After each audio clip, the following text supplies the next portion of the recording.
Bueno, en primer lugar, agradecer a la organización que me dé la oportunidad de hablar aquí y mostrar un poco qué tipo de cosas hacemos en Datatons sobre temas de Big Data y Data Science.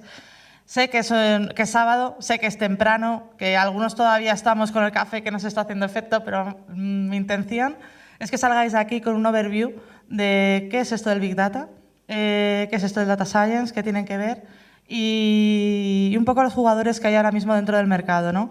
Por si os animáis, os interesa empezar o iniciaros o lo que sea, que sepáis por dónde empezar, ¿no? Entonces, lo primero, presentarme. Me llamo Inés Huertas, ese es mi email y mi Twitter, cualquiera que quiera que me enganche. Y bueno, yo estudié Ingeniería Técnica de Telecomunicaciones, especialidad en telemática, y tengo un máster en Sistemas de Telecomunicaciones y Informática. Comencé mi carrera como administradora de sistemas, ¿vale? Soy una sysadmin de meterte en el CPD, de enracar, de configurar, digamos más de los mundos de Unix. Y un poco en la evolución como administrador de sistemas, empecé por la parte de servidores básicos y luego fui un poco hacia la parte más de clústeres, de conjuntos de máquinas que trabajaban para paralelizar y para poder dar un alto rendimiento, infraestructuras de computación, y terminé en los mundos de Hadoop, ¿no? Que es donde ahora mismo me he terminado desarrollando más en la parte de Data Science. Y es que cuando ves qué potencia tienen este tipo de arquitecturas y cómo pueden converger todos estos datos, dices, ostras, ¿y ahora qué hacemos con todo esto, no? Entonces fue el siguiente salto que hice y me enganché a todo lo que tiene que ver con Coursera DX, todos los MOOCs posibles del mundo mundial, os invito. Yo he conseguido formarme en Data Science con estas cosas. Y bueno, me considero una enamorada de los datos, me encanta buscar, darles la vuelta y transformarlos. Y hace un par de años monté una empresa con unos colegas de Big Data que se llama Data Science, o digo que se llama Datatons, y actualmente estoy coordinando el grupo de Reladies en Madrid y el grupo de Meetup de Data Science, y vamos a crear uno de Big Data. Si queréis al final os cuento más, y si no da tiempo, por favor sentiros libres de acercaros y estamos encantados de que venga gente nueva y crear comunidad, ¿no? Bueno, empezamos. Esto es lo que pasa cuando llegas a una empresa y dices que eres Data Science, ¿no? Te dicen, ostras, o sea, que tú puedes predecir el futuro. Y dices, sí, espera, saco mi bola, las cartas del tarot y te cuento, ¿no? Y me recuerda un poco a uno de los primeros proyectos en los que participé, en una telco, que me llegaron y me dijeron, mira, aquí tienes, este es nuestro Data Warehouse, dime qué problemas tengo. Y yo, ¿cómo que qué problemas tienes? Cuéntame tus problemas y veré si con tus datos puedo solucionarlos, ¿no? Y es que ojalá fuera algo tan fácil como sacar la bola. En realidad tiene una componente mucho más complicada que iremos viendo, las skills que son necesarias para poder trabajar en este ámbito. Pero es cuanto menos gracioso, ¿no? Porque te dicen, joder, tú tienes la capacidad de predecir. Y dices, mira, si pudiera predecir, iba a estar yo aquí viendo tus datos. No, iba a estar viendo el número de la lotería de mañana. Estaría intentando sacar más partido a este superpoder. Entonces, bueno, comenzamos con el origen de todo. Y es que todo nace de los datos, ¿no? En los últimos años hemos sufrido una revolución de que de repente podemos generar un montón de datos que las empresas inicialmente no sabían si guardar o no, si almacenar estos datos o no. Hablamos de datos históricos, es decir, bueno, ¿por qué voy a almacenar el consumo de electricidad de mis usuarios de hace 10 años? Solamente me está ocupando espacio en mis sistemas de almacenamiento, que probablemente estén bajo una licencia bastante cara y que, oye, no los utilizo para nada. Puede también que esos datos tengan que estar almacenados por temas legales. Por ejemplo, las telcos están obligadas durante 2 años a guardar los registros de llamadas que se han realizado. Eso es un volumen de datos muy grande que tiene que estar almacenado y que en principio parece que no se va a utilizar para nada. También hablamos de datos que antes no se recogían. Hay muchísimas empresas que están empezando a desarrollar su negocio en Internet, en su web. Al principio, vamos, lo que se ha ido haciendo tradicionalmente con los logs de Apache, que te daban el traceado de la gente en una web, se rotaban y punto. Eso no se almacenaba en ningún sitio. Ahora, bueno, ya os contaré algún caso en el que vemos que eso es muy importante. ¿Qué es lo que ha estado haciendo un usuario dentro de tu web? ¿Por dónde ha navegado? ¿Por dónde se ha ido? ¿Qué acciones han realizado los usuarios que se han quedado? Son cosas que a nivel de negocio empiezan a importar. Entonces, te interesa poder guardar también esos datos. También las empresas, cuando son muy grandes, tienden a descentralizar los datos, lo que conocemos como islas de datos. Imaginaros una empresa, una corporación internacional que tiene un departamento de marketing, uno de ventas, otro departamento de desarrollo. Cada uno trabaja con sus propios datos. Pueden que sean los mismos datos e incluso que unos estén actualizados y otros no. Nadie sabe quién tiene el dato autoritativo. Esos son problemas con los que las empresas se están enfrentando a día de hoy. Veremos, yo os voy contando problemas que hay y veremos cómo podremos ir solucionándolo. Bueno, dentro del estado del arte, ¿qué es lo que tenemos a día de hoy? Bueno, antes de comenzar con las arquitecturas Big Data, teníamos como herramientas para análisis las técnicas de Business Intelligence, que son muy válidas y que aportan mucha información a negocio. El Business Intelligence captura, analiza y describe situaciones del pasado o del presente de una empresa. Está muy bien porque te puede responder a preguntas como ¿cuánto vendimos el mes pasado? O ¿cuál es nuestra tasa de morosidad? Pero no te va a decir cuántas llamadas va a recibir el mes que viene mi call center. Cuando ya hablamos de temas de previsión a futuro, de tomas de decisión, ahí el Business Intelligence se quedaba corto. Y es que no solamente tenemos datos en las empresas, resulta que también hemos sufrido una explosión brutal de datos dentro de las redes sociales. Lo que antes era la Maruja del pueblo, ahora es Twitter. ¿No? Y es un arma de doble filo porque bueno, he arrojado aquí un puñado de datos que he encontrado sobre cuánto generan las redes sociales a día de hoy. Y es que hablamos de que tienen 2,3 millones de usuarios, o sea, una brutalidad. Que se envían 500 millones de tweets al día, es decir, unos 6.000 tweets por segundo. ¡Wow! Esto mola. Esto es Big Data. Vale, que tú tengas muchos datos no quiere decir que tengas mucha información. De hecho, muchas veces los datos son tan malos que no puedes sacar mucha chicha de ellos, ¿no? Pues un poco pasa lo mismo con las redes sociales. Hay mucho ruido. Si tú, por ejemplo, haces una campaña de marketing y luego quieres escuchar las redes sociales para ver qué es lo que dicen de tu marca, puede ser un buen termómetro para saber si eso te ha gustado o no ha gustado, pero hay que saber utilizarlo. Sobre las redes sociales, decir que son un arma de doble filo, porque al final siguen siendo datos bastante inferidos y que cuesta mucho linkar con los datos internos de las empresas. Pero como os decía, sí que se pueden utilizar sobre todo para temas de campañas de marketing, evaluación de si ha gustado o no ha gustado determinadas acciones que ha realizado una empresa. Y bueno, todos estos datos hay que guardarlos y hay que cruzarlos con los datos internos de las empresas. Datos que son estructurados o incluso con datos aún más desestructurados como pueden ser unas encuestas, ¿no? Imaginar una encuesta que pasan, yo qué sé, después del evento aquí, que las copias a mano y que alguien transcribe. Ese dato, ojito, ojito para procesar ese dato. Entonces, bueno, nos encontramos en el estado de que las tecnologías tradicionales no son capaces de abordar tanta gran cantidad de datos de una forma eficiente, o si lo hacen, son muy caras. Son soluciones súper caras. Y no solamente eso, sino que no nos proveen del rendimiento que en muchas ocasiones buscamos. Entonces, pues bueno, decidimos hacer una lista de deseos, ¿no? De qué es lo que nos gustaría que la tecnología pudiera solucionarnos, ¿no? Y entre ellos pues, podría ser que permitieran almacenar grandes cantidades de datos, que la ingesta de estos datos estructurados o no sea relativamente sencilla, que nos permita crecer de forma escalable. Esto es súper importante, porque imaginaros que vosotros tenéis una cabina de Oracle o alguna solución corporativa privada para almacenamiento y tenéis que ampliar. Tienes que comprar hardware, tienes que comprar licencias y en el momento en el que dejes de pagar esas licencias, olvídate de todo. Que nos permitan explotar los datos de una forma ágil. ¿Qué quiere decir? Que yo vaya a buscar un dato y que no tarde 3 días en devolverme el resultado. Porque a lo mejor para cuando me lo vaya a devolver ya no me interesa. También podríamos pedir que fuera a tiempo real, ¿por qué no? Ya que pedimos, podría ser interesante. Y si es software libre, mucho mejor, porque al final no estás pagando por ello, te tienes detrás el soporte de una comunidad y da mucha más fiabilidad en cuanto a que el proyecto continúa adelante, frente a otras corporaciones que pueden tomar decisiones de cerrar determinados productos de forma interna. Ay.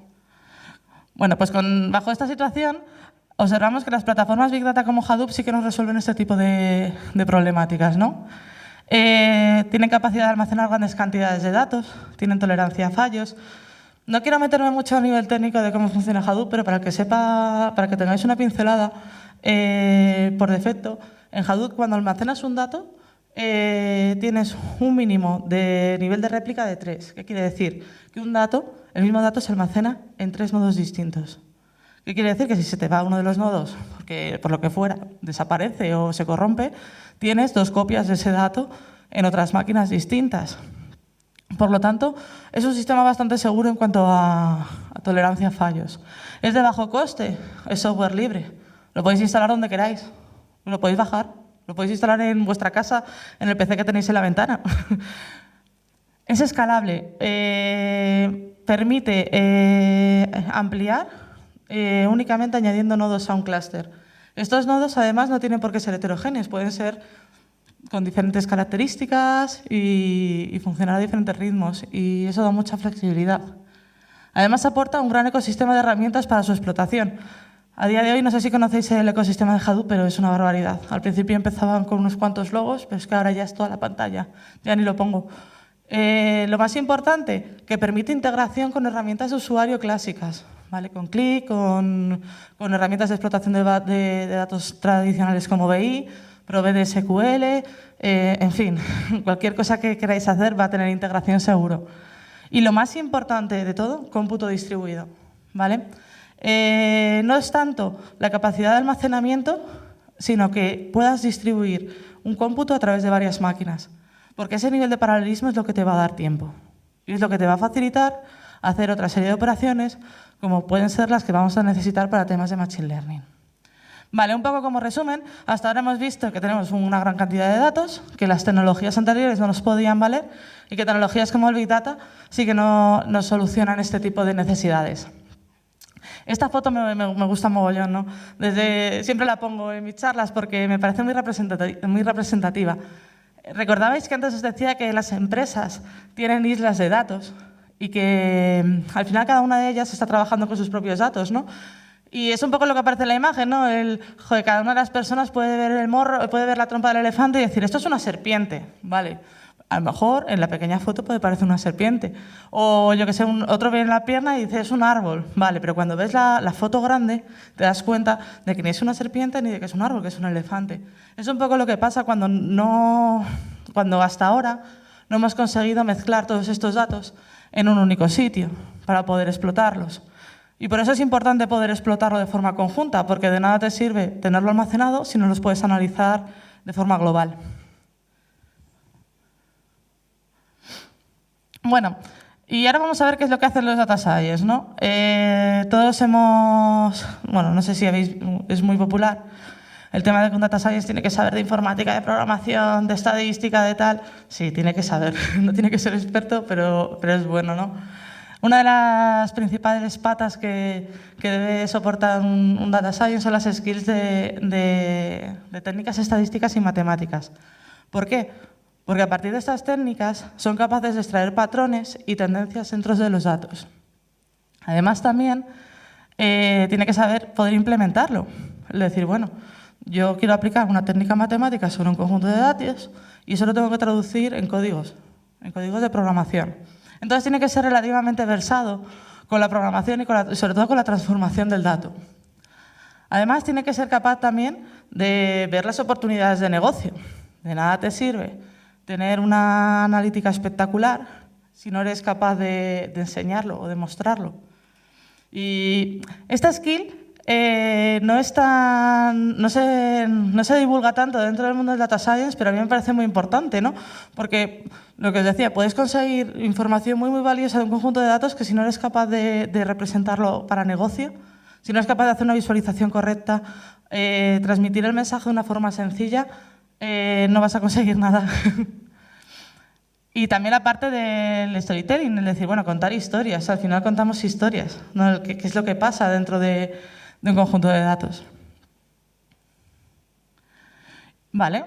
Esto está muy bien, Inés, pero ¿cuál es el proceso? Bueno, pues el proceso, de forma formal, es que los data science modelan los datos generando modelos que aprenden de los datos, por eso la importancia del histórico. Tras el preprocesado, que es una fase previa a la generación del modelo, se genera dicho modelo que refleja el comportamiento de un cliente. Vale, parece sencillo, ¿no? Sota, caballo y rey. Sí, hasta que te encuentras con esto. Te encuentras con que tus datos no son nada maravillosos, ni tienen mucho sentido, y aquí son bastante intuitivos los que os he puesto representados, pero puede ser que haya columnas en los que sean códigos que para ti pues pueden estar bien o pueden estar mal o pueden no tener sentido. O incluso, a mí me ha pasado de meter dentro de columnas caracteres de escape que cuando los leía con las herramientas para analizarlos directamente me tiraba el fichero. Y eso cuando tienes un ficherito, un CSV, está muy guay. Pero cuando tienes una tabla de 300 gigas, ponte tú a buscar dónde está el carácter de escape, en qué columna y trátalo para que no te ocurra, ¿no? Es bastante desagradecido. Y eso es lo que no cuentan, ¿no? Que en verdad el 70 o el 80% del tiempo de un proceso de análisis se lo lleva a la transformación del dato. El poner los datos como tú quieres para poder procesarlos dentro de tu modelo.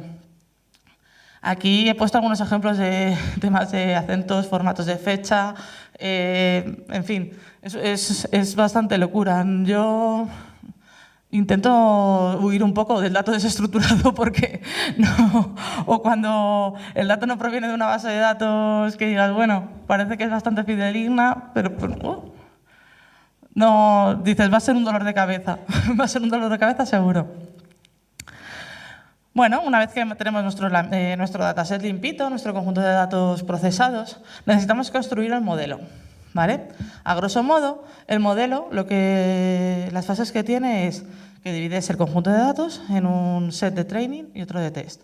A partir del conjunto de datos de training, extraemos las reglas del modelo. Estas reglas luego se validan con el conjunto de test que habíamos separado previamente. Y nos dan un nivel, bueno, entre otros parámetros, nos da un nivel de precisión que tiene el algoritmo. De tal forma que podemos decir que con un 80% de probabilidad sabemos que va a ocurrir X, ¿vale? Cuando la precisión nos mola, es decir, bueno, pues a lo mejor un 75% está bien. Sí, cuando no tenías nada está guay. Pero si antes tenías un 73, pasar de un 73 a un 75, pues tampoco es que haya mejorado mucho tu modelo. Cogemos ese conjunto de reglas si nos gustan y nos las llevamos al mundo real. Y con los nuevos datos lo que hacemos es generar las predicciones. Parece interesante, muy teórico todo, sí. Pero ¿esto en qué se traduce? Cuéntame en qué se traduce, ¿no? Bueno, estos son algunos ejemplos de técnicas de Machine Learning aplicadas a diferentes áreas, ¿vale? Que sé que todo lo anterior es un poco teórico y si no sabéis mucho sobre temas de data science y modelado, dirás, vale, me parece guay, pero ¿esto de qué va? Pues va, por ejemplo, en descubrir patrones y tendencias dentro de los datos, patrones de consumo dentro de los supermercados. Puedes saber a lo mejor que la gente que compra patatas y cerveza probablemente vaya a comprar otro producto dentro de tu supermercado y eso te puede ayudar a deshacerte de determinado stock. No solamente predecimos, sino también optimizamos. Podemos encontrar patrones de comportamiento dentro de las tarjetas de crédito.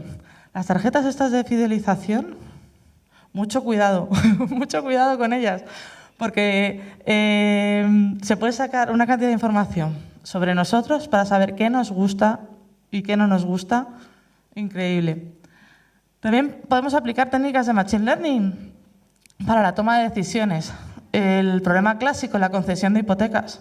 Cuando vas a pedir una hipoteca te piden, vamos, hasta el grupo sanguíneo y a partir de ahí deciden qué probabilidad tienes tú de ser un buen o un mal pagador. También, por ejemplo, podemos hacer temas de detección de fallos en líneas de producción. ¿Qué probabilidad tiene una pieza de salir mal tras haber sufrido una serie de transformaciones? O este me gusta mucho, es el caso de grafos, ¿no? Podemos hacer grafos a partir de los datos y aplicar teoría de grafos sobre los mismos. Por ejemplo, esta imagen que veis aquí de puntos rojos y blancos, no sé si se ve muy bien, es el análisis de los clientes de una telco, en la que los puntos rojos son clientes de la propia telco y los puntos blancos son usuarios que no pertenecen a la telco. El objetivo del grafo era encontrar aquellos usuarios que no fueran de la telco con mayor probabilidad o más afines a poder venirse a esta compañía y, por lo tanto, a los primeros a los que iban a llamar para decirles, oye, ¿te gustaría venirte con nosotros?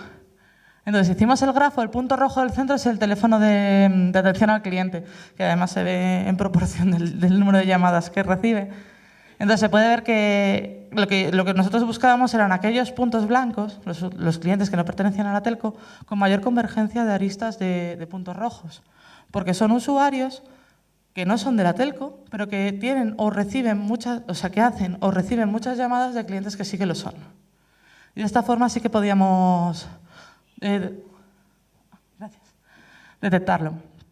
También podemos hacer segmentaciones avanzadas y clusterizaciones por gustos. Si nosotros tenemos temas de geolocalización, podemos a lo mejor linkar la ubicación con algún evento deportivo o de ocio y definir si el cliente o vuestro usuario final está interesado en este tipo de ocio, para luego abordarle más adelante con campañas de marketing.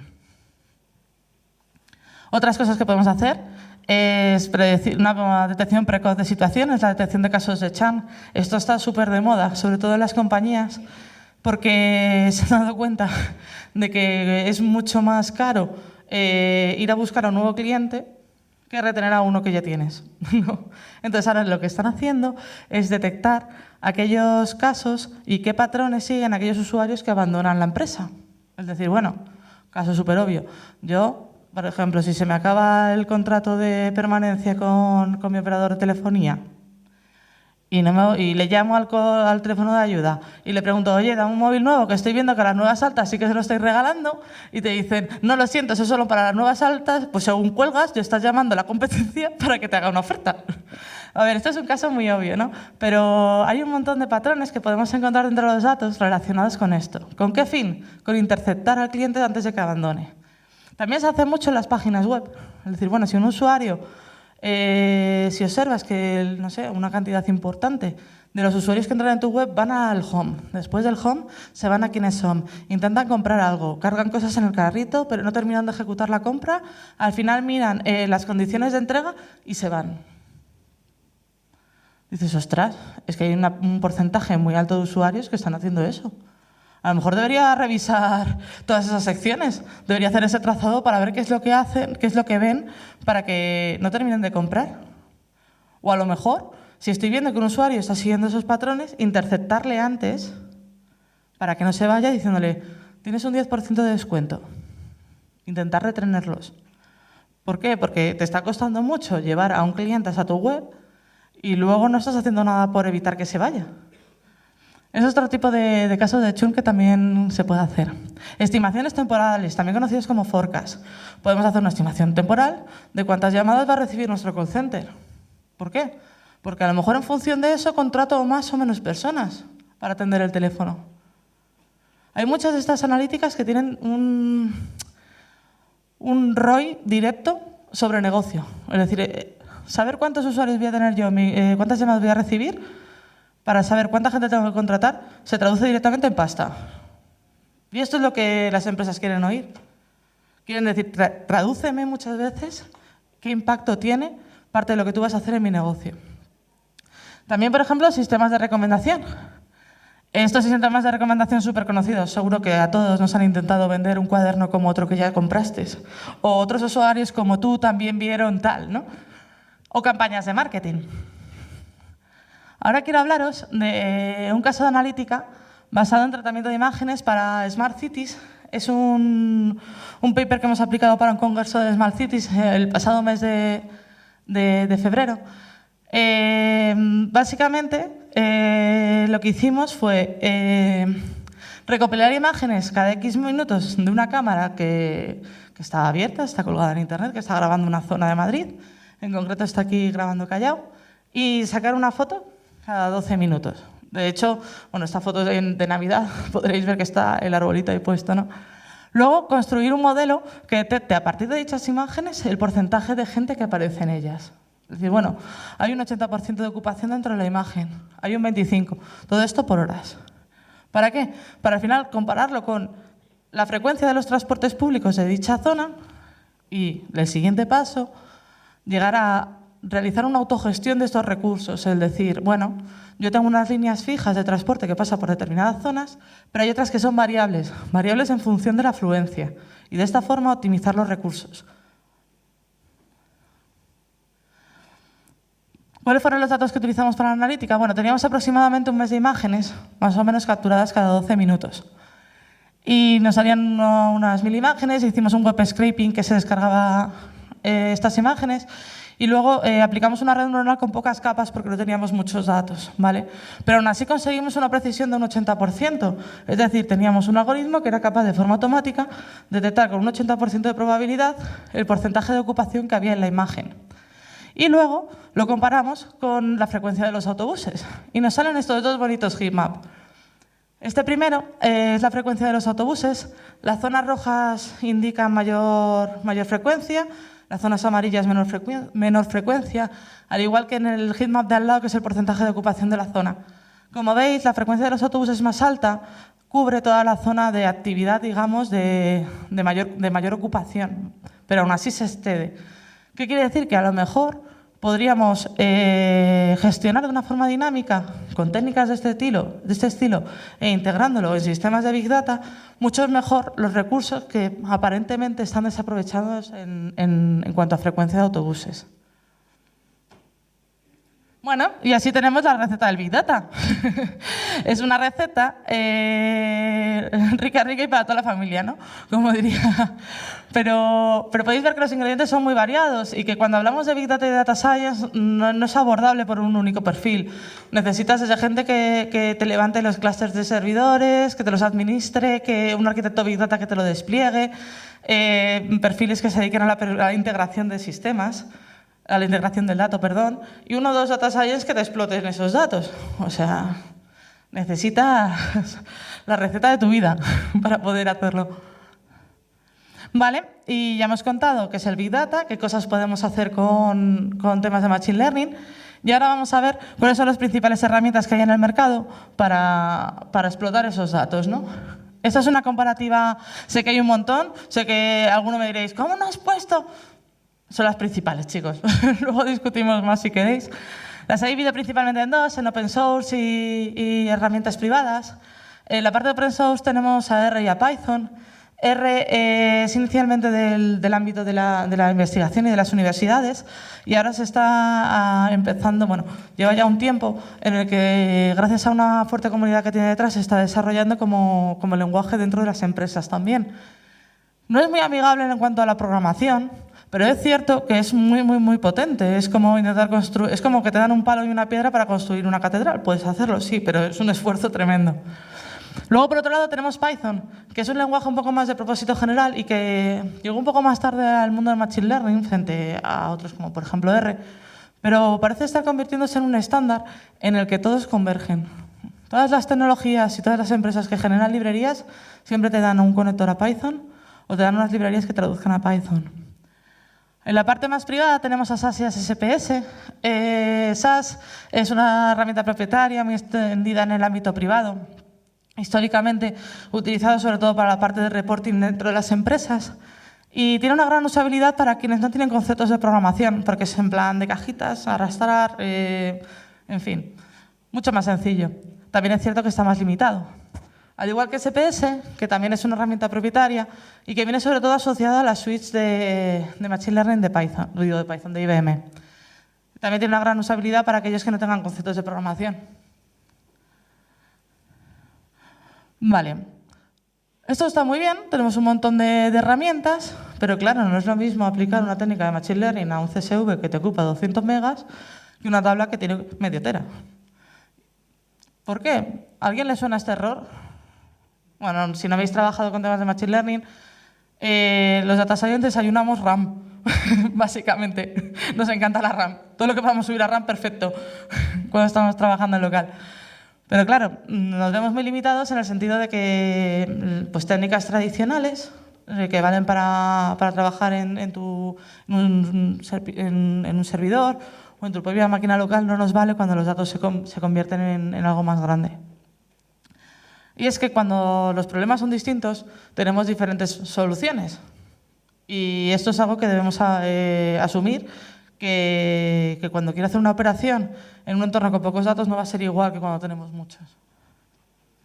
Una de las soluciones, la primera solución que uno piensa, es decir, vale, tengo un clúster de Big Data con mogollón de datos y yo lo que quiero es seguir aplicando mi analítica que tengo basada en R o en Python. Vale, pues voy a poner un supernodo de cómputo al cual lanzo una query a la plataforma, me trae los datos y lo analizo en ese nodo de cómputo.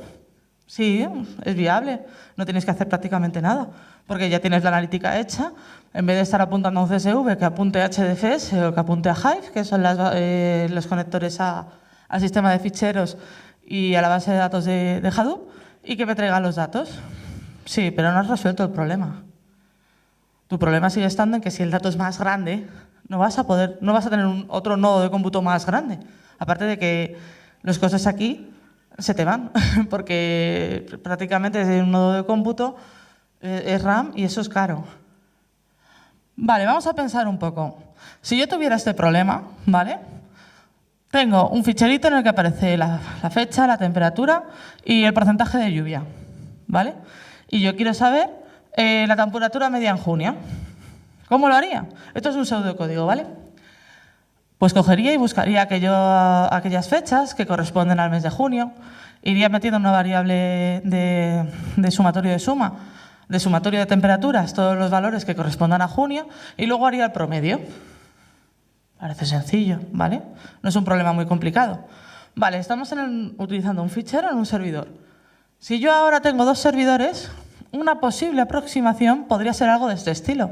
Es decir, bueno, parto mi ficherito en muchos trocitos y a cada ficherito lo que voy a hacer primero es un filtrado.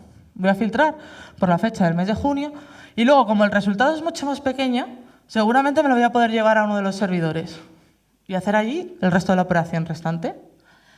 Esto no es nada nuevo. Para los que tengamos algún conocimiento de informática, esto es un divide y vencerás de toda la vida.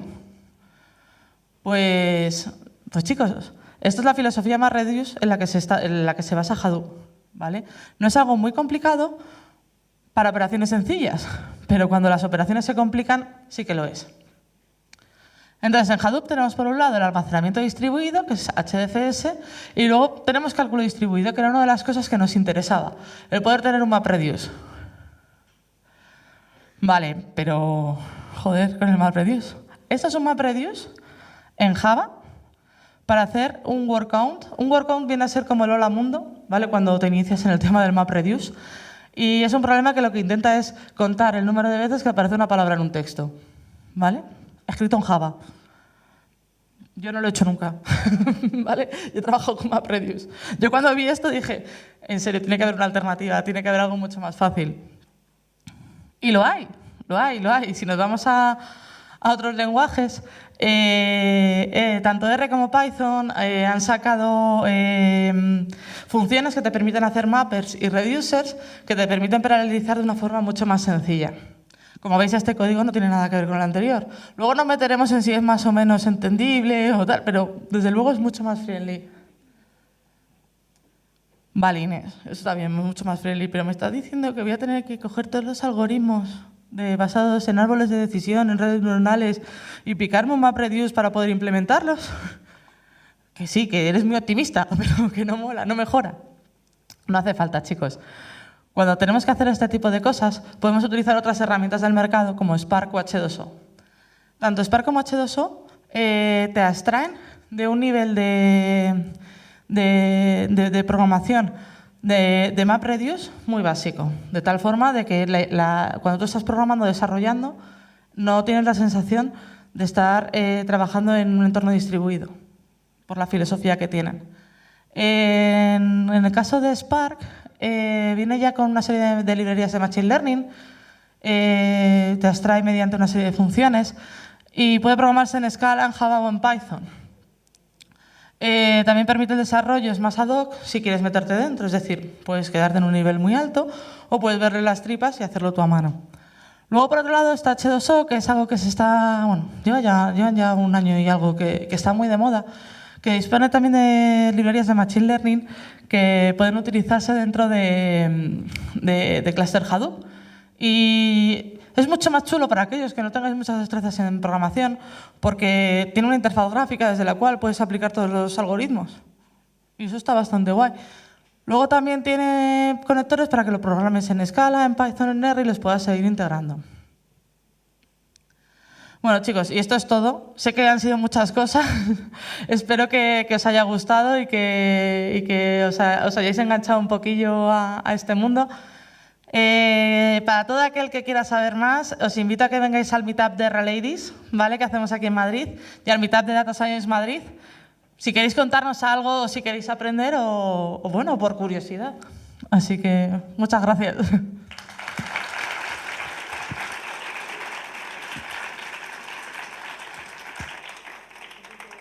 No sé si hay alguna pregunta. Digo, lo he hecho tan bien, macho, que no hay preguntas.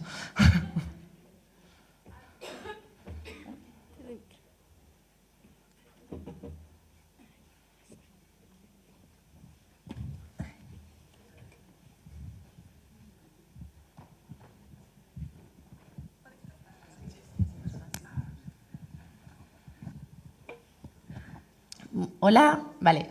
Bueno, en principio decirte que lo has hecho genial la charla, me ha gustado. Gracias.